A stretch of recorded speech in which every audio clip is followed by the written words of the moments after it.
Huwag kayong maniwala. Pag naggera, wakas na. Hindi pa. Hindi pa yun ang wakas. Meron pa po kasunod.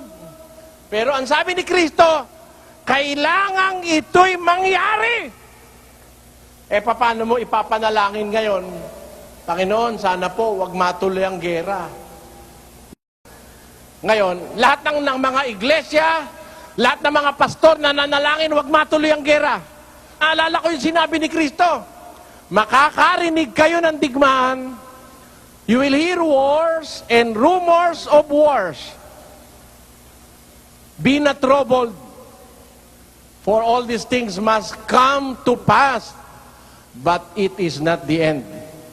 Kailangang mangyari ang mga bagay na ito. Sabi ni Kristo, kailangan mangyari. Ba't ko naman ipapanalangin, huwag matuloy?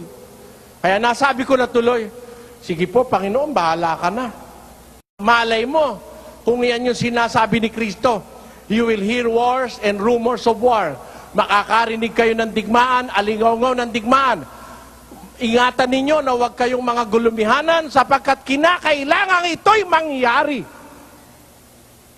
Datapot hindi pa ang wakas. Bakit? May kasunod pa ba? Tuloy. Pakinggan nyo, ha? Sapagkat magsisitindig ang bansa laban sa bansa, at ang kaharian laban sa kaharian, at magkakagutom, at magkakasalot, at lilindol sa iba't ibang dako. At datapwat ang lahat ng mga bagay na ito ay siyang pasimula ng kahirapan. di pa pala naman yun ang wakas yung gera. Yan pa lang ang pasimula ng kahirapan.